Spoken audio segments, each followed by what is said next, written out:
I have to be the party pooper. Sorry. We have to go on.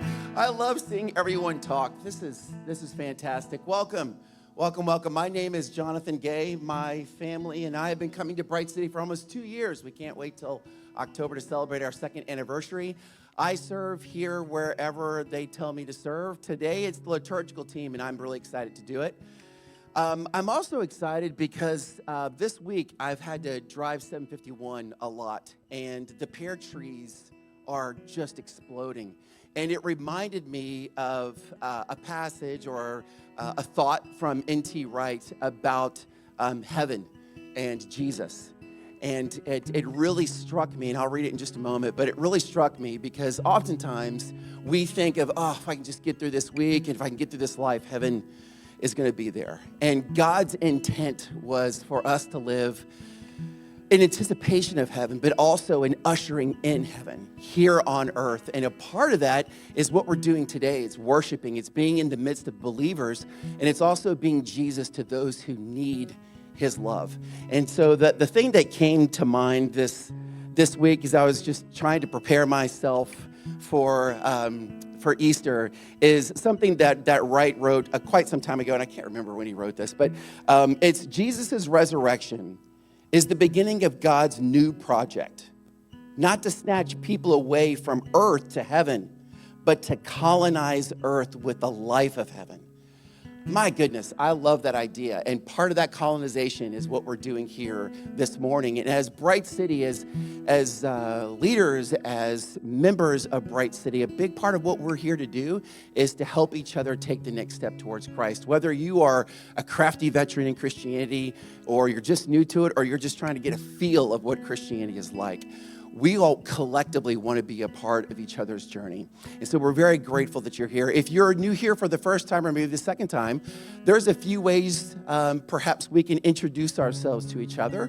One way is by going to the QR code and clicking on that, and you can get to know more about Bright City, and perhaps you can also tell us a little bit more about yourself. Another way is as you're exiting the worship service and you're exiting the actual theater, on the left-hand side, there will be a banner, and underneath that banner will be either both or one of our pastors, Ike or Sharon. They will be there, and they would love to introduce themselves to you, shake your hand, answer any questions you might have about Bright City, and also give you a free gift. And then today is an especially cool thing if you're new here and you're so inclined to learn even more about Bright City, because we have Pizza with Pastors. So just down the way is California Pizza. And if you would love to have a free meal and get to know more about the vision and the mission of Bright City, we would love for you to join us with Pizza with Pastors. Our only ask is that you hit the QR code and just let us know that you're coming so we know how to best prepare for you. Another rhythm of our church that we have here not only is worship, but it is actually worshiping through our giving and through our tithes. We believe here that tithing, particularly for those who worship here regularly, is our tangible demonstration of our love and our discipline back towards the Father. And so if that is maybe a next step for you, we would love for you to click on the QR code. There's a few ways in which you can give. And then another way that you can participate in the rhythm in the life of our church is actually by serving here at Bright City. And there are probably too many ways that I could count today to talk to you about how to give. There's so many different ways that matches your personality and your spiritual gifts. And if you're so inclined to do that, if you wouldn't mind, again, hitting the QR code, particularly today, a special shout out for any drummers. If you're a drummer, we would love, if you could hold a beat for crying out loud, which I cannot, we would love for you to maybe explore that option. You can either hit the QR code or you can maybe just hit up Alex directly. But we would love to have some drummers. That would be fantastic. So that would be serving. Again, hit the QR code if you don't mind. And then last, two other things, Kids City in the park is back. So good times. We're going to be engaging in that next Saturday, March 16th. And so if you want some details on that, you can go to the QR code again. And then finally, here's a pretty cool opportunity for Easter. Whether it be, there's a lot of international students, whether it's at UNC, NC State, Duke. We've got a lot of folks that are not at home over Easter.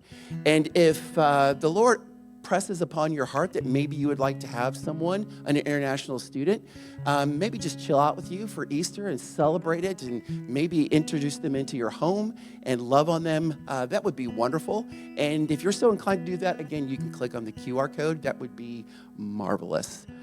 And as always, if you forget some of this stuff and you're like, yeah, there was something I was interested in, hit the QR code. Once again, everything goes back to the QR code. You can always find out more about what's going on at Bright City there. I think I'm now handing it over to Mr. Ike for our scripture reading. Thank you, Jonathan.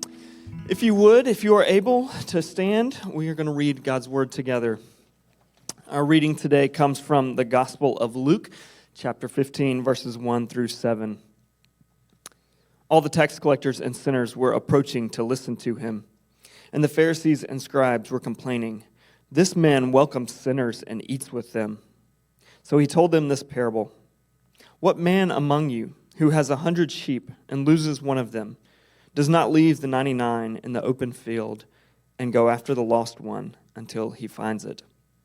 When he has found it, he joyfully puts it on his shoulders, and coming home, he calls his friends and neighbors together, saying to them, 'Rejoice with me, because I have found my lost sheep.' I tell you, in the same way, there will be more joy in heaven over one sinner who repents than over 99 righteous people who don't need repentance." This is the word of the Lord. Well, good morning, everyone, and happy Daylight Savings Day. How we doing, guys? How we doing? Y'all awake? Y'all are here? I was actually pretty impressed by the energy y'all were bringing to the meet and greet, so well done. But if you are new, my name is Sharon. I am one of the pastors here at Bright City Church, and this morning we are starting off a short 3-week sermon series that is different from anything that we have ever done before. The series is called "This Is My Testimony." And for the next 3 weeks, we will be hearing from different members of our staff, and they will be sharing their testimonies. They'll be sharing how they came to faith in Christ. And we're really going to be centering these stories, which is kind of different for us. We are, especially if you're new, you notice we have you stand for the reading of Scripture. We don't like to spend too much time away from teaching the Bible. That's just a heartbeat, DNA part of our church. However, we really wanted to center these stories in the lead up to Easter for a few different reasons. One is just simply so that you can get to know our staff better. But the first big reason why we are centering these stories for the next 3 weeks is that we want this series to be culture shaping. What do I mean by that? Well, earlier this year, I'm going to move out of here. It's a little bit cramped. So earlier this year, we did a survey. Some of you may remember this. Around the 5-year anniversary mark, we wanted to hear from you guys just what are our growth areas? How are we doing in discipleship? How are we doing in spiritual formation? How are we doing in welcoming people, taking care of our servant leaders, all of these things. And so we surveyed our church and asked for feedback. And one piece of feedback that we got that I have been thinking about ever since is that a number of you said, I come to Bright City and I feel very welcome. I like the teaching, whatever it is, but I feel like all of the leaders are so put together. And it doesn't feel like anyone else here is really struggling with anything. And a number of you reflected back to us that you felt isolated by that. And so I've been processing this. We as a staff have been processing this and wondering, how do we cultivate a culture where people aren't coming in and thinking that the shiny, happy faces is all that there is here. Because the fact of the matter is, on the one hand, it's not that people are coming in and putting on a mask necessarily. I think what you are encountering is the joy of the Lord in people. This is also just a very small sliver of who we are. But what it communicated to me is that we need to be more intentional about sharing the other parts of our lives. We need to be more intentional about being transparent about our mess and about our stories.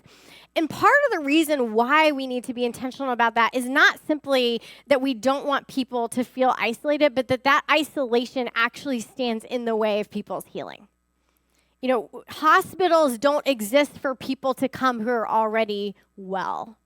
You know, AA doesn't exist for people to come who don't struggle with sobriety. We need to be an environment where you know that we are here not because we are very good at Christianity, but because we need Jesus. And so we want to cultivate that kind of culture, but we also realize that starts at the top. That starts with leadership. And so that's why specifically we're not hearing testimonies from people in the church, but specifically from our staff. And so this morning we'll be hearing from Erica Watson. Next week, Alex Regalado is going to be preaching. We're really excited about that. He will also be sharing his testimony. And then on Palm Sunday, we will be hearing from Paxton as well.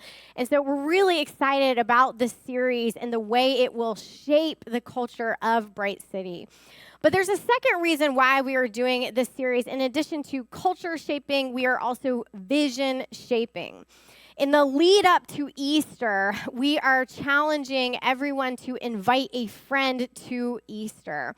And as a part of that, one of the things that I've been praying about and talking to our staff about is I think a lot of us have this hang up about sharing our faith with other people because the only category that we were given for evangelism and sharing our faith was much more formulaic and much more having to do with numbers. But frankly, if those are the only categories we have for sharing our faith, then we have lost the plot. We have lost the reason why Jesus shared the good news in the first place. It's because people needed to hear good news.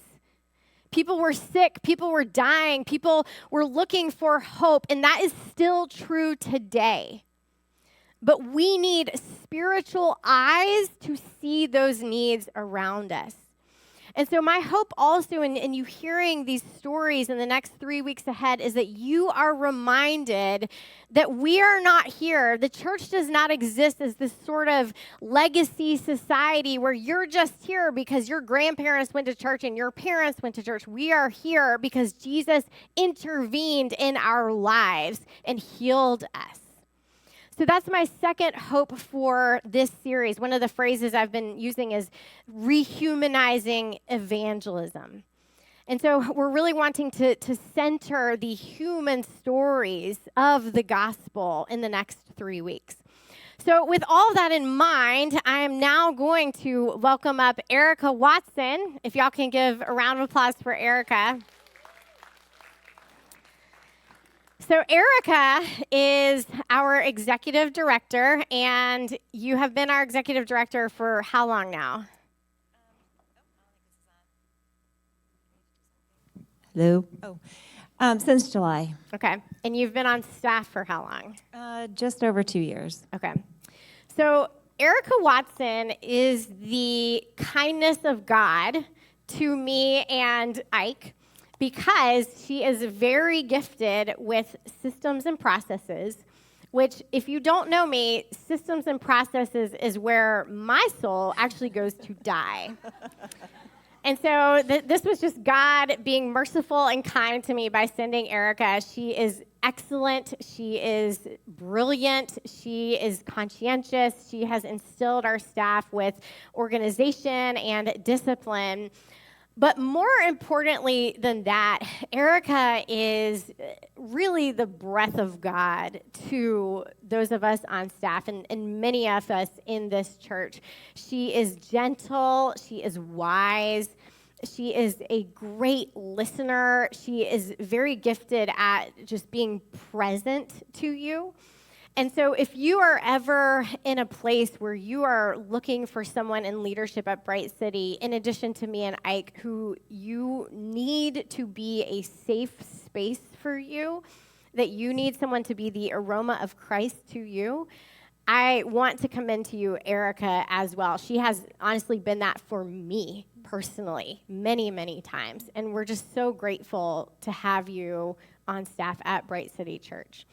Now, in terms of getting to know you a little bit, I think we sometimes assume that everyone on staff has just been these neat and tidy Christians and were just raised in the church, but you were actually not raised in the church. And so can you share just a little bit about your background? Yeah, well, and thank you for all of those kind words.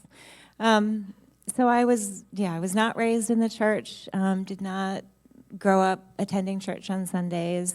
We did celebrate like Christmas and Easter, but it wasn't like part of our daily family practice really at all. Just some things about me. I am half Korean. My mom is a North Korean. Her family escaped from North Korea in the middle of the night, right before the war broke out. They left their home and all their possessions, and my mom was the youngest of 5, the only one who was actually born in South Korea. Her parents sent her to America when she was 16 for hopes of a better future. And my dad was from Maine. He grew up in a very poor family, without running water or heat. And I think both of my parents, in their own ways and their own stories, were surviving and trying to pursue a better life, which is a beautiful thing, and trying to leave behind difficulties, traumas behind. And so they met and married in college. And had me and my twin, who's here. Just as a side note, I am probably going to say we instead of I. If you're wondering why that is, it's because I am a we and grew up a we with a twin my whole life. But yeah, so another thing just about me, about my family growing up, we moved every couple of years, and for the first 10 years of life, lived in the States. And I think growing up biracial in America before we moved to Korea, I think I always felt like other. And some of that I think is because we moved so much, but I think it's also because my mom speaks with an accent. The smells of the foods that were cooked in our homes are just different. And so when my dad had the opportunity to get a job in Korea and our family moved there, I had the sense of we're going home. We're going to where I'm from. And that was not true. When we moved there, it was probably the most difficult season of my family's life. And just for me and my sister, didn't realize, not only did Koreans not see us as Korean, but there's actually a stigma or a shame in being mixed. People of our age, there's sort of an assumption because of the Korean War and the American occupation there that your dad was, a GI, and that your mom was probably, got pregnant from the GI. And so just that experience, I think, the experience of moving, of being sort of neither nor, really struggled to feel like I belonged anywhere. And so, that's a little bit about my childhood growing up. Mm-hmm. And then you were not raised in the church, so how did you end up becoming a Christian? So I became a Christian when I was 15, and what led up to that, my family, I already mentioned being in Korea was a really hard time. I think on both sides of my family, there were just these traumas that my parents, I think, tried to leave in the past, but that, family secrets just have a way of coming out with time. And so my family was at a point where it was crumbling. And so we moved back to the States when I was in high school, and moved back to the same house in the same neighborhood, kind of as this sort of last-ditch effort. And so part of moving back allowed us to spend more time with American cousins. And in those connections, one thing that I guess one of like the major family secrets that was really pivotal, I think, and ultimately what came to be like the hunger for my faith. But in spending time with them, I realized that a memory that I had since childhood, since about 5, of something that happened with an extended family member actually was something that happened to many of my cousins. And the family secret was that there was a person in our extended family who abused children. And so learning that was, especially at that moment in time, feeling displaced was just overwhelming. What was actually the hardest about that, though, was not actually learning that this thing that I had known but had never talked about was in fact true. It was actually in the response of my family. And I just want to say, I think this is a little bit for me, but I just need to also say it out loud. Like, my parents, all of us, but my parents did the best they could. And it's hard to share. It's hard to share the things that went wrong because there's so much more. In fact, my dad, in the years after that, his testimony would be beautiful, and you would see Christ rescuing him. But just needed to say that. So the hardest thing for me in that was when I went to my dad to tell him. I thought that he didn't know about this family member, and I think I had an expectation that he would protect me, that he would be there for me. And in fact, he did know. He knew about this person, but his response to me was anger, and in disbelief that he didn't believe. And I understand that as his own shame, that he could not allow himself to believe that he had allowed this to happen.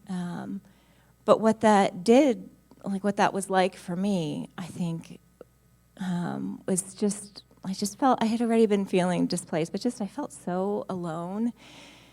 And I think I believed, not just in that one interaction, but like kind of the culmination of a lot of things in my family, that people needed me to be put together, and that if I was overwhelmed or hurt or needy, that I would be rejected, that there was not a place for me to show up in my relationships, in a place where I could receive care. And so that happened.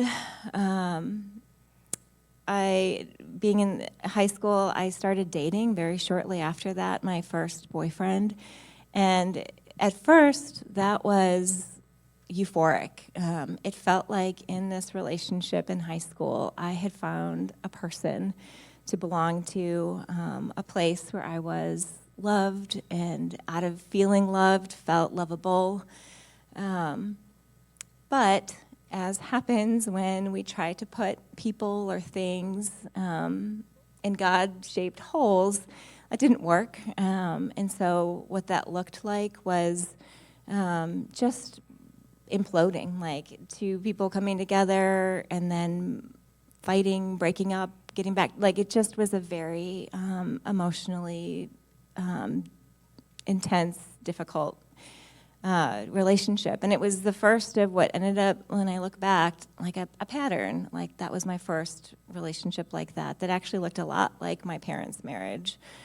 Okay, how did I become a Christian? So it was in high school, after a fight with a boyfriend. I was in the hall, upset, and a hall monitor that I had never spoken to before approached me and very boldly shared the gospel with me. And when I look back, like now, it's a little crazy to think that in that moment, like I hadn't been thinking about God, but just that God would see me and send someone to tell me that Jesus loved me.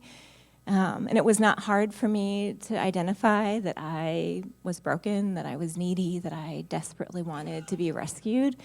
That God would send somebody to tell me that Jesus loved me and would invite me into relationship and belonging with him in a community, I couldn't say no. And so it kind of felt like from that moment, God sort of scooped me up from all of these things that was happening in family and relationships, and like plopped me in this like whole new context where I started attending the high school youth group that this home monitor was a volunteer at. I started to meet weekly with a woman, Toby, she met with me every week for the last 2 years of my high school, and we would read the Bible and pray, and she was the first safe adult woman that I had a relationship with, and it was such a blessing. And so, that's how I became a Christian. That's how I accepted Jesus. Well, first, thank you so much for sharing some of those hard parts of your story. It takes a lot of courage. I don't want y'all to underestimate the amount of courage it takes to stand in front of a group of people and share some of those things. And so thank you so much. We receive that as an act of love for our church.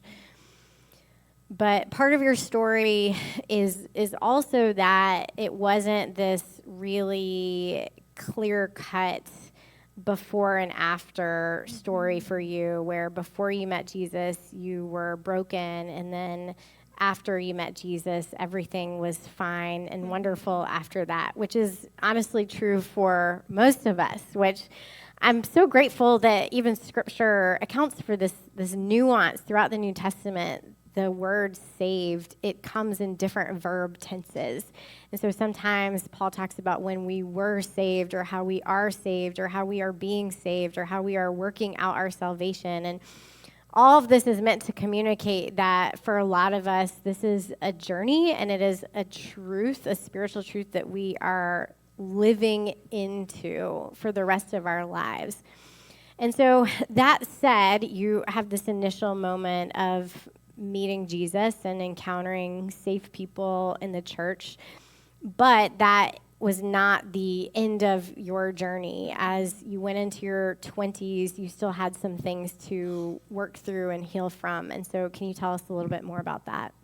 Yeah, definitely my story is not a before and after. And in fact, becoming a Christian and then continuing to struggle with sin, with like behavior patterns, brought so much shame. But so I talked about becoming a Christian. I had this sort of new context, friends, that was in a different suburb, and so I had this community that I was a part of that was my faith community, and I had my school community. And there was just like this, I don't know like how to explain it, but I was so unable to end these relationships with men in my life. And it just felt like how I had imagined somebody who's addicted to alcohol or drugs feeling, like just this craving to be loved by a human being, by a person. And I didn't understand it, but I just felt totally like powerless to it in a way. And so I would try really hard to be a Christian, and I think some of my framework and the things I believed before becoming a Christian about how I needed to show up and how I needed to, like, you know, people needed me to be a good Christian and to look a certain way, just like kept me like in this place of division where I had these deep cravings to be loved, to be seen. And yet I felt shame about them. I felt like I can't bring my neediness, my hunger to people directly or to my faith community. And so in college, that led to me walking away from my faith. It's not that I stopped believing. I never stopped believing in Jesus. But I just felt like such a failure as a Christian. I just felt like no matter how hard I tried to be a Christian, I couldn't do it well. And so fast forward to my mid-20s, I think on the outside it looked successful by worldly standards. In terms of career and financial things, but inside I was so empty and broken and just like full of despair. And I remember there was like a moment where for the first time in years, I turned towards God, and I just told him, I was like, no matter no matter how bad I am at this, no matter how much I stink at this, I am never leaving you again. And that was still like my 25-year-old like version of myself with what I had. So it was still very legalistic with like lists on my mirror of like I wills and I won'ts. But God, in His grace, like met me where I was. And one of my I wills was that every Sunday that I was not traveling for work, I would attend church. And the church that I went to was not like the church that I was saved in. It was a place where people were not shiny, and it didn't seem like everybody had their act together. But there was just something that I couldn't name that was present there. And I would feel it the most strongly in worship. I would come and I would sit in the back row, and I would hope that nobody would talk to me. I did not want the happy greeters to come and like try to connect with me. And so I would sit in the back row, and worship would start, and I would cry and cry. And that was really significant. One of the rules in my house was just we weren't really allowed to feel, especially to feel sad or cry. And so when that happened when I was little, I would go to my room, and then I would compose myself, and I would like come back out only, and I could only like engage again when I could hold it together. And so to be in this very public place, just like weeping uncontrollably, it was just like something broke. And it was just being in the presence of love, of God, the God who loved me. It wasn't like something I thought about or read in the Bible. It was just experiencing the presence of God. One Sunday after church ended, a woman approached me. She told me that God had given her a picture and that she thought it might be for me, which at the time was not within my framework of like how God worked and how people responded to God, but of course I was curious. And the picture she shared was that there was a woman dressed in all black, wearing a black veil covering in mourning, and that she felt like God was like telling this woman, she thought maybe the message was for me, that like He wanted her to like take off her veil and to like see her face and interact with her, and that her clothes, like to throw off the grave clothes, and to like really that God saw her as His bride, like the veil of a bride and the white that a bride wears. And it was just an invitation. Like God sent this woman and gave her this picture as one I didn't know. It was an invitation into being loved and interacting with God, not just from a place of shame, but as one who is loved. And so out of that, again, like it's not my story and a lot of your stories, it's not like this, then everything was better. And then, you know, but from that place, I ended up joining a small group. I ended up, this church had a healing ministry for relational and sexual brokenness. And so I went through this program, met with a woman who would just pray for me. So it was like the thing that changed for me then is that faith went from feeling like something that I had to get right and like try really hard at, and muscle my way through to like actually like surrendering, like, and letting God be with me in my closed room with my pain, and letting people hear my story. And it also, just to say really honestly, it was a lot of work. Making those choices in therapy. I'm a big fan of therapy. But it was less about doing more and more about like receiving and like allowing myself to respond out of that. So, yeah. Would you mind, there was something you shared in the last service that like really impacted me personally about this one picture that God has given you that you've gone to again and again throughout your faith. Yeah. Yeah, so one of the pictures during that season that God gave me, and He's brought it to mind for me, but actually even as recently as our staff retreat, when we were praying, Ike prayed this over me. But it's this picture of me as a little girl in that like closet or in my room, just silently weeping and like kind of turned inward to the pain. And Jesus entered the room, and I could feel Jesus there. And I think I expected Jesus to respond the way that maybe my dad had, or that I expected other people to, or they didn't want to be near me when I was like that, like I was too much.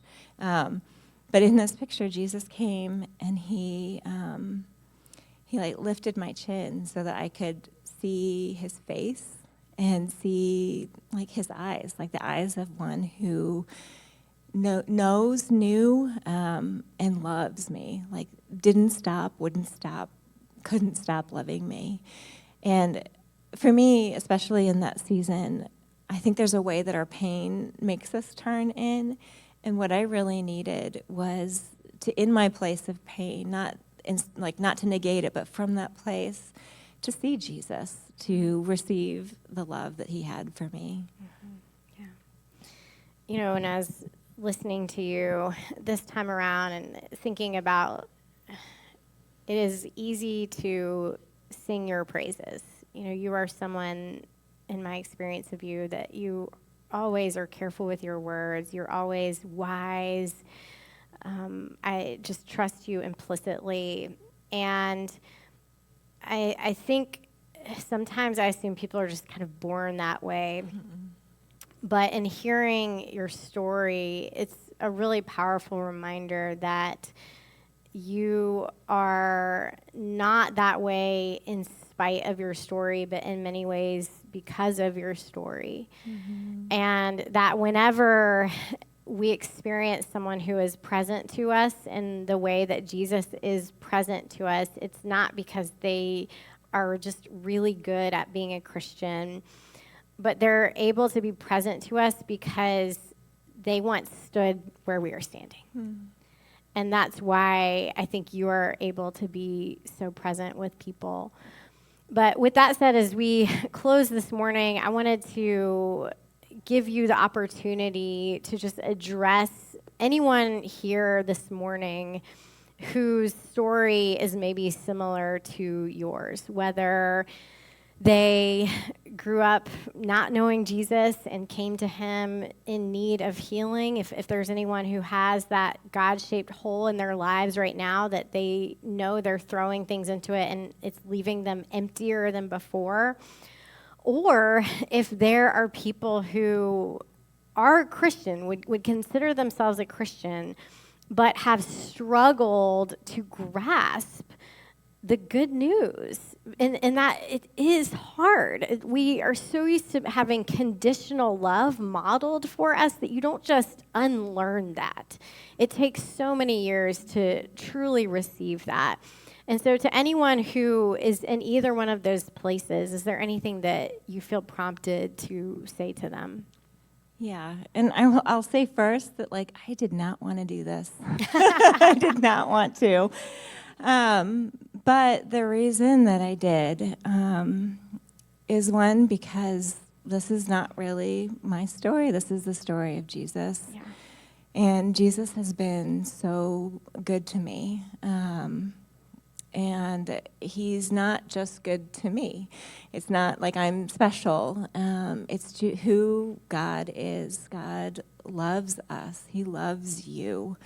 And so I'm sharing it because of Jesus. And I'm also sharing my story because Sharon have heard me say this for a while. I'm one of those people in the survey. I don't think I filled out the survey, but I'm one of the people who feel like I want to be a part of a church where we get to show up exactly as we are with everything that we bring, and that there, especially for the people who maybe like me, feel like you are somehow too much or too little or too broken or too messy or too stuck, to know that Jesus sees you, that he loves you, that you are exactly where you need to be.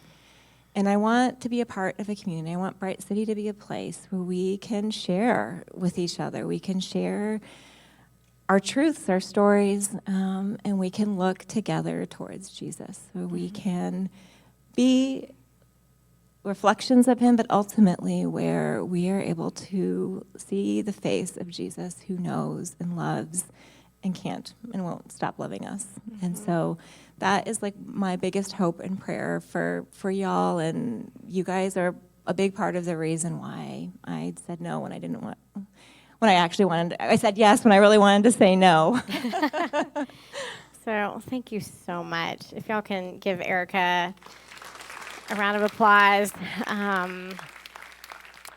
And if some part of her story resonated with you and you feel so led to go and share that with Erica as well, it did take an act of courage for her and is just such a gift to our church community. And so we're just so grateful for you, Erica. But as we head into our time of communion, I want to just give y'all a little bit of time to reflect on what she just shared. And specifically, I want to give some of you a time possibly to respond, because for some of you, you did recognize yourselves in the first part of Erica's story. There was some degree of overlap of feeling broken, feeling lost, needing Jesus to intervene. And if that is you, I want to reiterate what Erica said, that you are not too much for Jesus, that you are not too broken for Jesus, that he pursues you. He came for you. And so if you have not yet put your faith in him, that this is a great day to start. And so during this time, if you want to spend some time praying and talking to Jesus and giving him your yes, what I would especially invite you to do, however, is we have members of our prayer team, which will be on either side. We would love for you to actually come and be prayed over as part of Erica's story. And as you guys will hear next week with Alex as well, is that a big part of their coming to faith, it was not something that happened in isolation, but with tremendous support from the church. And so we would really love to come alongside of you in your faith journey. But also, I want to invite anyone to come be prayed over who is in a season of recognizing, I would call myself a Christian, but grasping Jesus's unconditional love has been very difficult for me and discouraging. Maybe you resonate with the shame that Erica articulated. You thought it was supposed to be this before and after, and right now you don't look like a very good Christian, as she put it. If that is you, we would also love to pray over you and to come alongside of you. And then, of course, if you need prayer of any other sort, you're welcome to come forward and be prayed over as well. But for the rest of us, as we head into our time of communion, what I want to invite you to be doing is to be thinking about your testimony.